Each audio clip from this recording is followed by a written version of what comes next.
Screen पर आपको ये जो लड़का नजर आ रहा है, इसका नाम है आयुष यादव। ये बलिया के बेलथरा रोड का रहने वाला है। बलिया यूपी में आता है और इसकी दिन दहाड़े इसके घर के बाहर हत्या कर दी जाती है। ये अपने दरवाजे पर खड़ा था, इसने दरवाजा खटखटाया। दरवाजे के उस साइड इसकी बहन थी। बहन ने देखा कि भाई खून से लथपथ है। बहन ने पूछा, तुझे किसने मारा? उसने 4 लोगों का नाम बताया। उसे तुरंत हॉस्पिटल लेकर जाया जाता है, जहां मरने से पहले वो 4 आरोपियों का नाम फिर से बताता है कैमरे पर, और उसके बाद उसकी मौत हो जाती है। बहन जो है चीख चीख कर रोती है। आप ये वीडियो देखिए।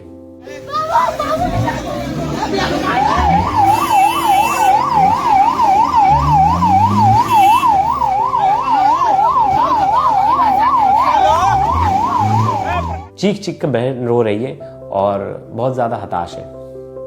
इस पूरे मामले को 5 दिन का वक्त हो गया, मतलब 5 दिन बीत गए हैं, लेकिन अभी तक 4 में से एक भी आरोपी जो है पुलिस के हत्थे नहीं चढ़ा।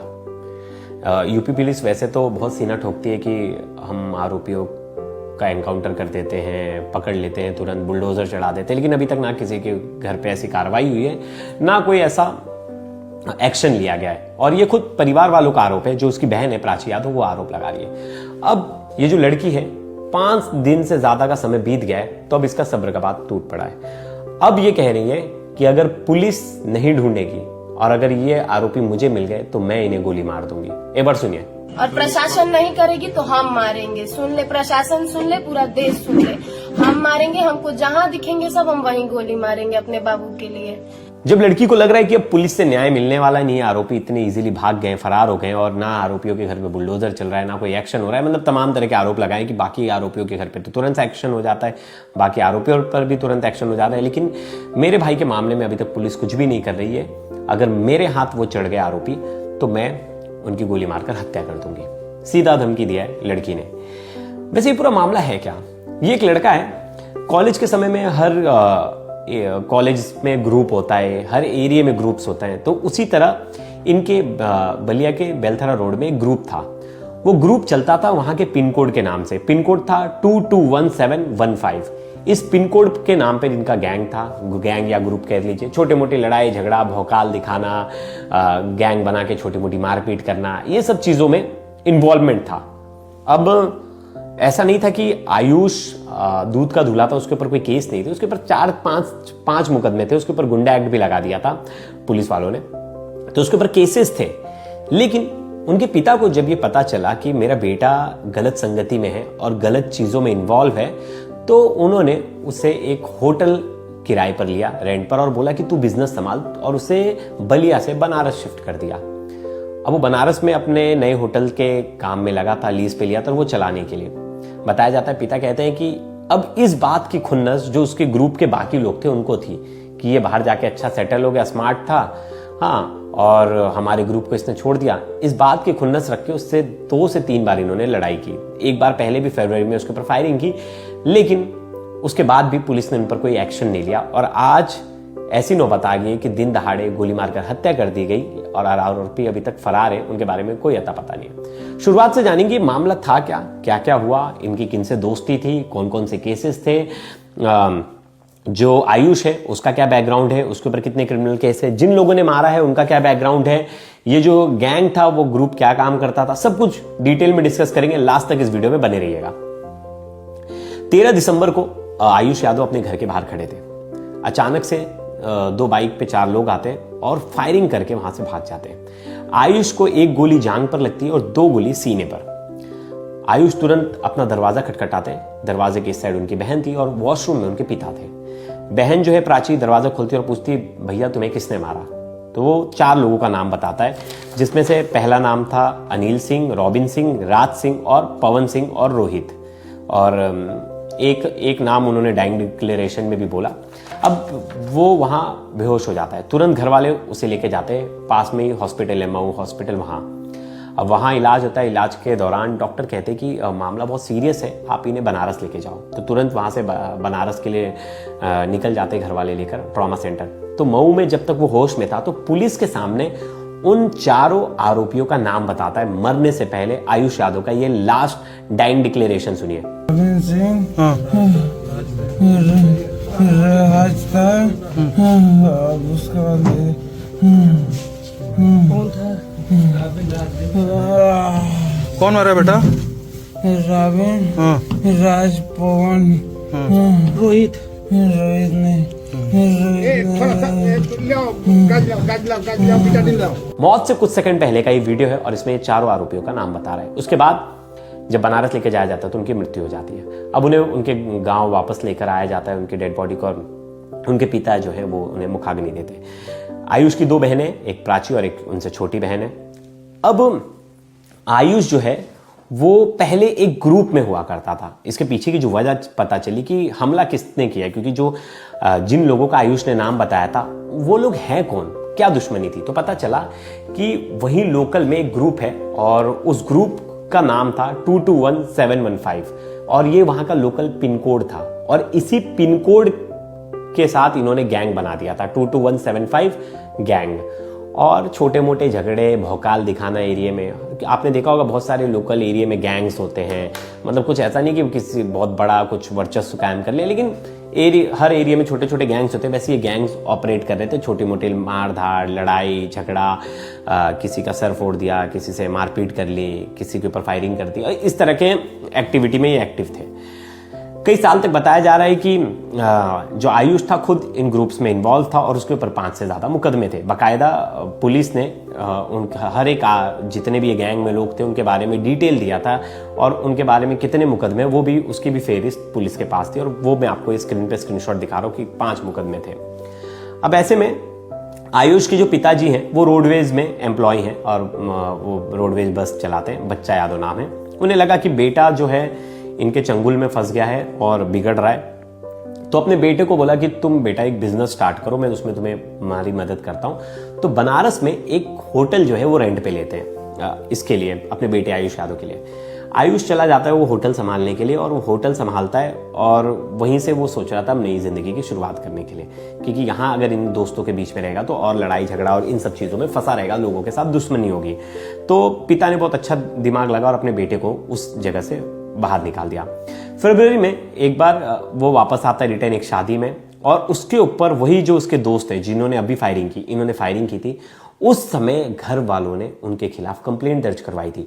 यहां तक कि घर वालों का आरोप है कि हमने जब एफआईआर दर्ज करवाई तो उसमें हमारे पास सीसीटीवी फुटेज था, उसमें आरोपी साफ साफ नजर आ रहे थे, लेकिन पुलिस ने ध्यान नहीं दिया और लिख दिया, मतलब पुलिस ने ठीक से इन्वेस्टिगेशन नहीं किया और आरोपियों के नाम के आगे अज्ञात लिख दिया। जब आरोपी आपको दिख रहे सीसीटीवी में, आप अज्ञात क्यों लिख रहे हो? ये परिवार वालों का आरोप था। और इसके बाद भी ये लोग सुधरे नहीं, जो बाकी जो 4-5 मेंबर थे, और ये टशन लेके चल रहे थे।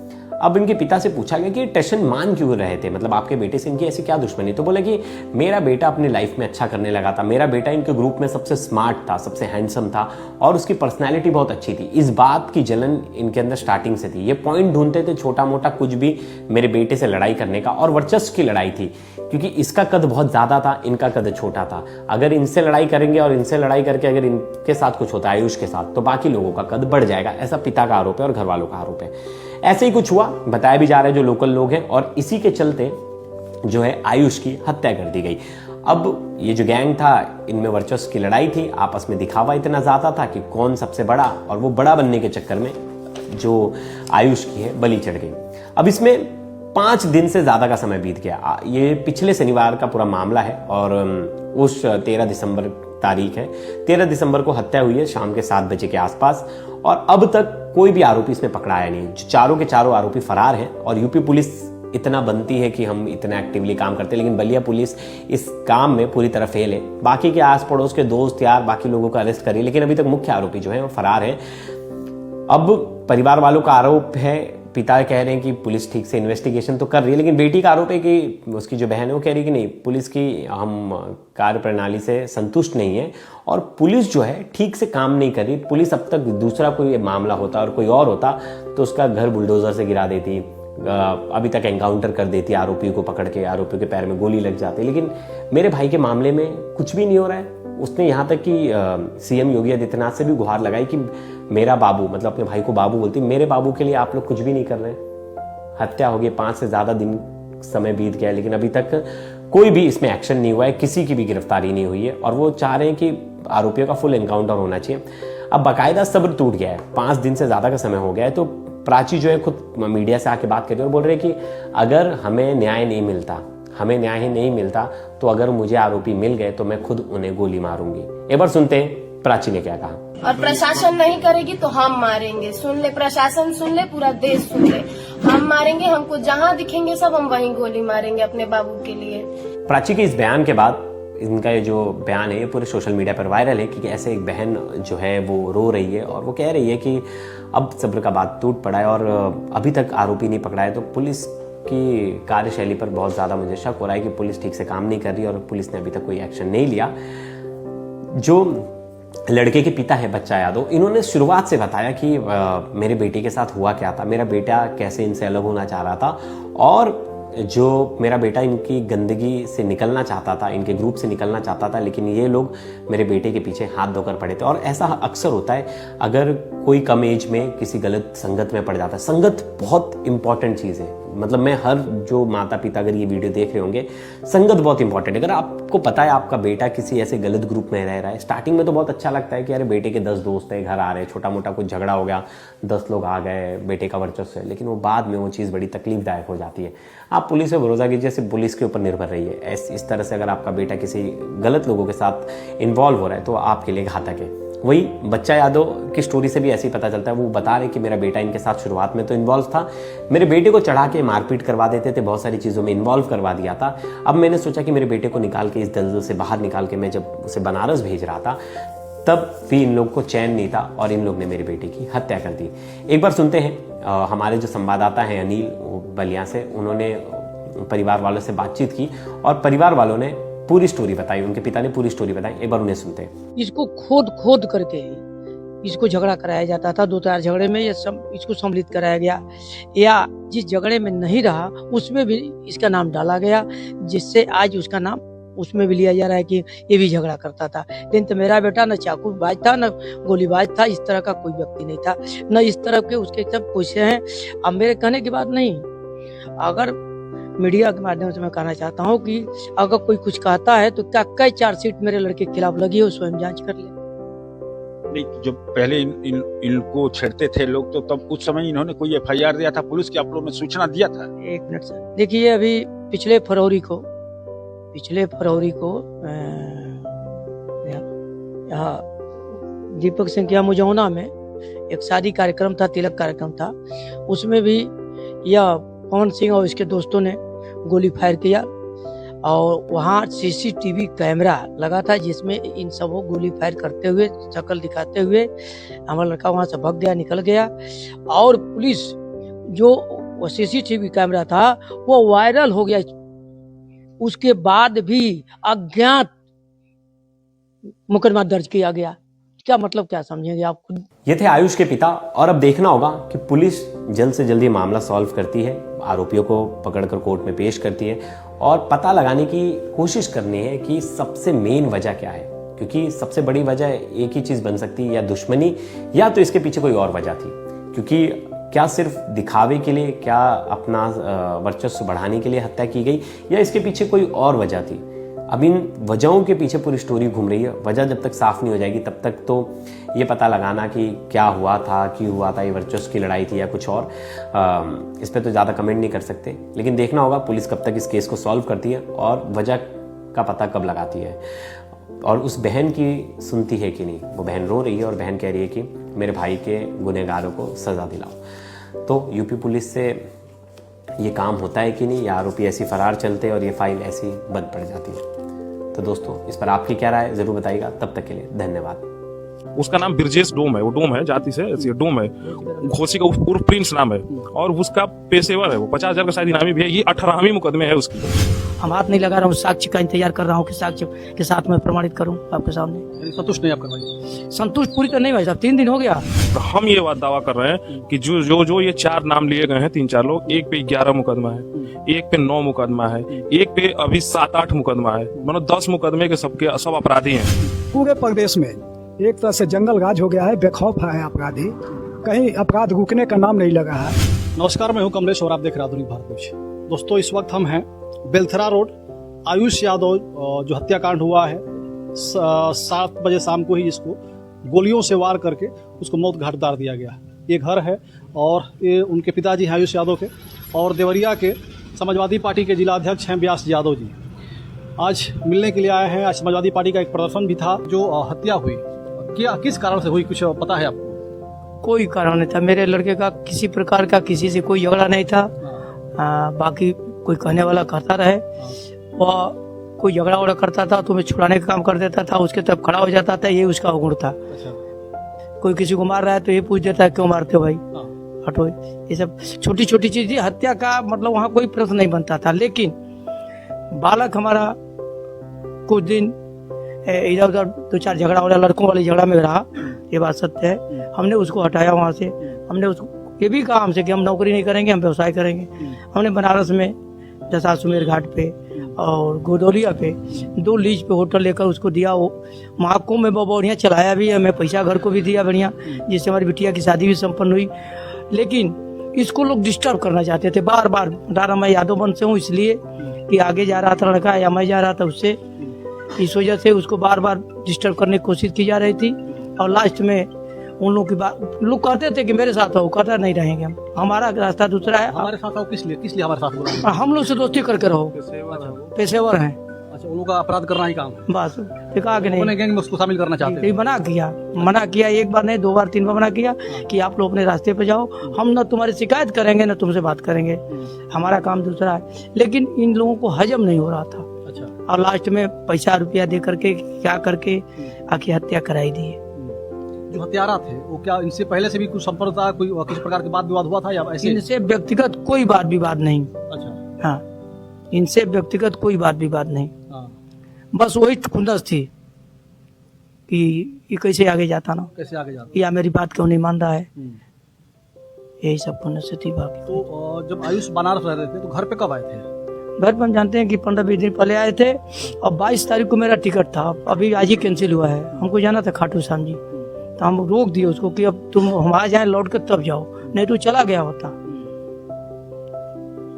तो उसको घर से बुला करके लोग मारे बाहर? नहीं, रोड से आ रहा था घर की तरफ। अच्छा, घर की तरफ आ रहे थे जी। तो वहीं पे दौड़ा करके लोग मार दिए। शाम के 7:30 बजे का? 7 बजे के बाद। 7 बजे का? 7 बजे काम है। तो इसमें क्या लग रहा है कि किसी ने करवाया है या क्या मामला रहा होगा? नहीं, वो जो 4-5 हैं, 4 का नाम जब हमने दिया है, बाबू बयान दिया है, वो चारों इसके पीछे पड़े रहते थे। कभी मोटरसाइकिल से धक्का मारना या देह लड़ा करके धक्का। एक चीज और बता दूं आपको, यहाँ मुजौना में एक प्रोग्राम था दीपक सिंह के यहाँ, तिलक का, 4-5 महीने पहले। वहाँ वो भी इन्वॉल्व थे, ये भी इन्वाइट था। हम हालांकि मना किया, तो कहा कि नहीं भैया 4-5 जन पड़ी यहाँ, अभी हम 10 मिनट में से खाली नहीं देखा, चलिए। वहाँ भी सब ने फायर किया इसके ऊपर। हाँ, बाबू भाग गया वहाँ से। और फुटेज टीवी सीसी कैमरे में सारी वीडियो आई, वायरल हो गई। खाली एक आदमी के पास नहीं, वायरल हो गई। और पुलिस ने उस केस को अज्ञात मुलजिम के नाम से दर्ज कर दिया। बताइए। अच्छा, उसमें बयान दिया था इन्होंने हमारे ऊपर हमला किया? जी। उसके बाद भी अज्ञात कर दिया गया था। ये कहानी है। माननीय योगी आदित्यनाथ जी मुख्यमंत्री हैं, आप एक समाज के नहीं हैं, आप पूरे प्रदेश के मुख्यमंत्री हैं। गांव के प्रधान ही 5 लोग लड़ते हैं, जीतता है वही प्रधान रहता है 5 बारी।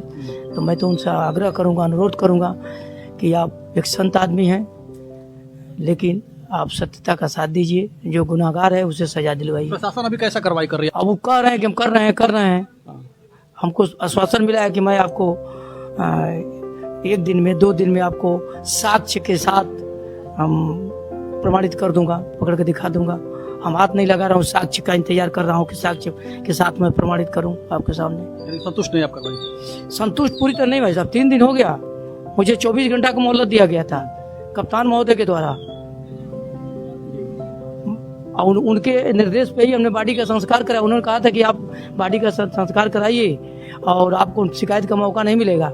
एसपी जी ने कहा? हाँ, कप्तान साहब से बात हुई, बनारस में थे, उनकी इच्छा थी कि बनारस में दाह संस्कार करा दूं। हमने कहा ऐसा नहीं होगा। मेरे परिवार के लोग, मेरे आगंतुक लोग, मेरे मित्र लोग, सारे लोग मेरे दरवाजे पर बैठे हैं, मैं बनारस में दाह संस्कार नहीं कराऊंगा। कहना कैसी ऐसी बात है? हम कहने की विश्वास कीजिए, खूंटा की तरह मैं खड़ा हूँ आपके साथ, और कल आप भी खूंटे की तरह खड़ा मिलिएगा।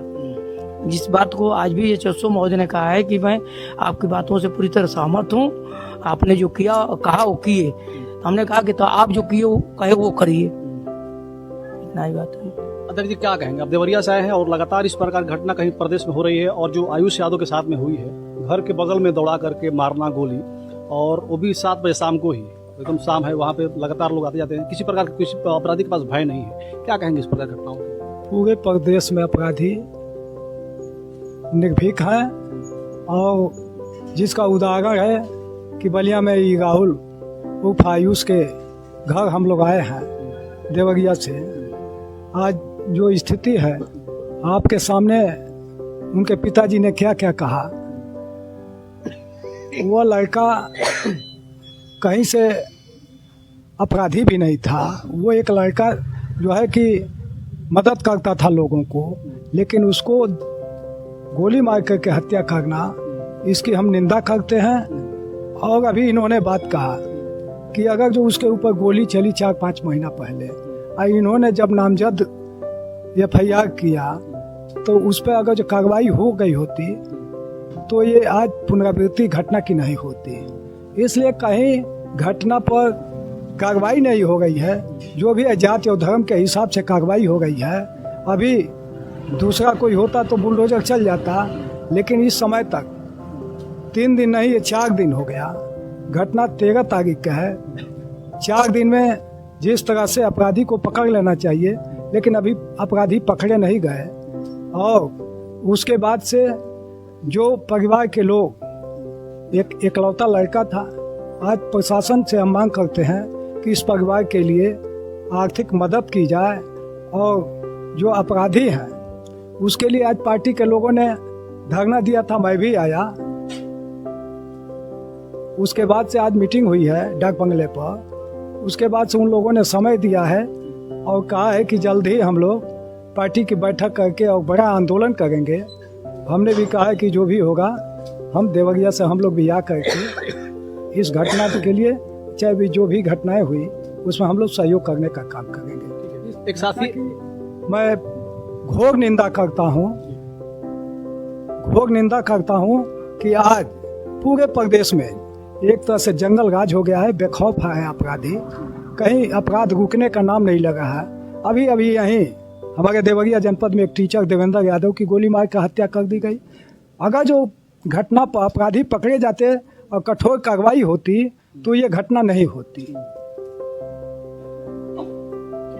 एक साथी युवा है, हमको लग रहा है कि शुरू से ही उनके साथ कहीं ना कहीं आयुष के साथ आप रहते होंगे, कुछ ना कुछ अच्छी तरह जानते होंगे। जैसे पिताजी उनके कह रहे हैं कि आयुष किसी प्रकार का अपराधी नहीं था, कुछ करता नहीं था, लेकिन शुरू के दिन में ही सीओ साहब का जिस प्रकार बयान आया था कि जो अपराधी हैं, जो मतलब इसमें आरोपी है वो भी और आयुष भी, कहीं ना कहीं पहले इनका आपराधिक कुछ हिस्ट्री रहा है। क्या कहें हम करें, अगर सीओ साहब के पास कोई साक्ष्य है, सबूत है जिसमें कोर्ट में गया है एक भी मुकदमा, भाई फर्जी मुकदमा, तो अब कहते हैं कि इस पिछले ही कुछ दिन पहले मुकदमा उस लड़के पे लिखी गई थी, जिसमें बाद में एफिडेविट लगा के मेरा भी नाम डाला गया, जहां मैं हूं नहीं, मैं CDR निकाल के दिया, उसमें 308 लिखा गया, जहां ना गोली चली ना बम चली, उसमें मात्र 308, वो केवल लड़ाई हाथ पैर से हुई और 308 लिखा गया। अगर सीओ साहब कह रहे हैं तो उनके पास पूरा वो क्या होगा, रिपोर्ट निकलवा लें हर चीज की कि कितने 308 और 307 का मुजरिम था, वो 302 तो हटा दीजिए। और हम ये बात दावा कर रहे हैं कि जो ये 4 नाम लिए गए हैं, 3-4 लोग, एक पे 11 मुकदमा है, एक पे 9 मुकदमा है, एक पे अभी 7-8 मुकदमा है,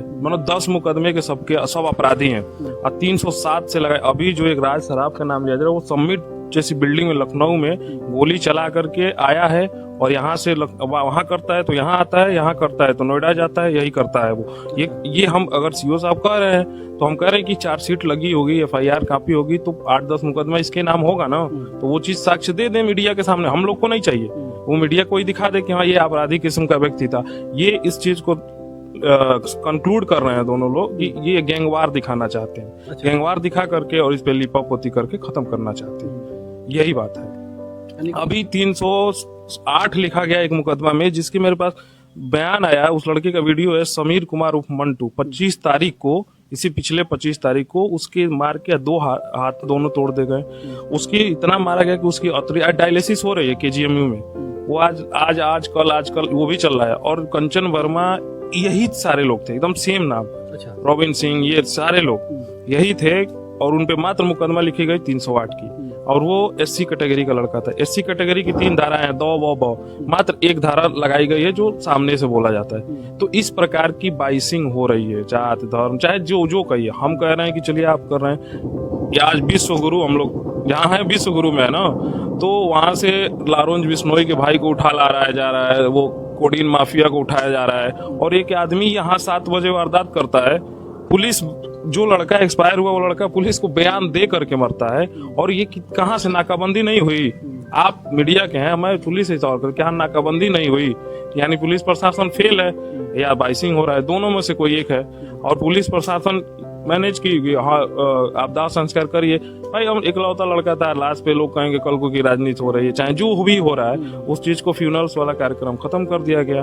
उसके बाद आज 60 घंटे हो गए ना, 60 घंटे हो गए, और अभी तक 4 नाम जो आदमी आज नहीं है दुनिया में, वो आदमी खुद बयान दे के गया। ये भी नहीं कि हम कर रहे हैं, ये कर रहे हैं, वो कर रहे हैं। जिसकी वीडियो एसओ साहब के पास है, हम लोगों के पास भी है, वो कोर्ट का साक्ष्य है। तो वो तो कोर्ट निर्धारित करेगी कि उम्र कैद होगी, क्या होगी, क्योंकि हीनियस क्राइम तो है ही है। आप हीनियस क्राइम पे ही उम्र कैद हो रही। हीनियस क्राइम तो है ही कि घर के सामने मारा गया, हीनियस क्राइम है। लेकिन जो तत्काल पर होता है 10 मुकदमा, 12 मुकदमा, 15 मुकदमे पे फुल इनकाउंटर है। मतलब जहां तक हम लोग सोचते हैं, वैसे तो अगर 108 भी है, 10 भी है तो नहीं है, लेकिन जो सरकार अपना दे रही है कि 15 मुकदमे पे फुल इनकाउंटर है, तो 10-10, 11-11 मुकदमे तो हम कह रहे हैं, और वो नहीं मान रही है, तो पूरी फाइल हम लोग के पास है। इन जो एक लड़का जो शॉट मारा है, उसका नाम ब्रिजेश डोम है। वो डोम है, जाति से डोम है, घोसी का उर्फ प्रिंस नाम है, और उसका पेशेवर है। वो 50,000 का शायद इनामी भी है। ये 18वीं मुकदमे है उसकी। ये उसके पे 18वीं मुकदमा है कि मतलब ये हत्या में शामिल। वो उसका काम है 50,000 मारने के लिए। हाँ, वो उसकी वीडियो आई है। बाद में भाई अज्ञात में नाम डाले ना, ये लोग 4 जो नाम बताया उसी पे तहरीर दे। हम लोग भाई इलाज कराए कि पहले तहरीर देने जाए। अब कोई पता नहीं कौन दे दिया तहरीर, उस पे मुकदमा लिख दी गई है 4 लोग को। हम लोग की पहली ये भी मांग है कि उसका भी नाम डाला जाए। आज तहसील में जो दिवस था समाजवादी पार्टी का, उसमें हमारे अध्यक्ष महोदय सीओ साहब ने सामने यह बात रखी, जो मांग पत्र रखे थे कि उस ब्रजेश डोम का नाम उसमें सम्मिलित किया जाए। अब करे पुलिस ना करे, अब ये तो FIR की कॉपी मिलेगी हम लोग को तो क्लियर होगा। भाई हम झगड़ा हुआ, लड़ाई हुआ और गोली चली, उसके बाद पहला प्राथमिकता तो भाई उसको बचाना था। मैं उस, आपको विश्वास नहीं होगा, देखिए हाथ में अभी भी खून लगा है, मैं उस बेड से उठा के लाया हूँ उस लड़के को, और उससे 10 मिनट पहले, 15 मिनट पहले हमसे बात भी हुई है। और उस वहां से मारने के बाद 150 मीटर, 100-150 मीटर है, घटनास्थल जाके देख लीजिए। वहां से वो चल के खुद दौड़ के आया है, फिर भी यहाँ पीछे तक आकर के फायरिंग हुई है। इस तरह के पूरी तरीके से प्लानिंग थी कि खत्म ही करना है। हाँ, पूरी प्लानिंग थी। ठीक है, तो ये परिवार के लोग हैं, ये पिताजी हैं और ये उनके साथी हैं, और ये देवरिया समाजवादी पार्टी के जिलाध्यक्ष हैं व्यास जी यादव जी। पिताजी का साफ कहना है कि हमारा लड़का किसी प्रकार कोई अपराधी नहीं था, और भाई हैं ये भी कह रहे हैं कि कोई अपराधी नहीं था। अगर किसी प्रकार का अपराध अगर दर्ज हो तो सीओ साहब उसको निकाल कर दिखा दे कितना अपराध दर्ज है। पिताजी कहे कि छोटा मोटा बच्चों के साथ कुछ झगड़ा हुआ होगा, तो उसके लिए मैं नहीं कह सकता हूँ, वो हुआ है, लेकिन फाइल हुई है, लेकिन बड़ा अपराध कुछ भी आज तक नहीं किया है। अभी नया लड़का था और इसको कहीं ना फंसाया जा रहा था, इसको जबरदस्ती अपने गैंग में शामिल कराने के लिए लोग इसको बुला रहे थे और नहीं गया, तो इसके साथ इस प्रकार घटना घटाई गई। बाकी आप लोग क्या कहिएगा, वीडियो में अपना राय रखिएगा। वीडियो खत्म करना चाहेंगे। जय हिंद, जय भारत।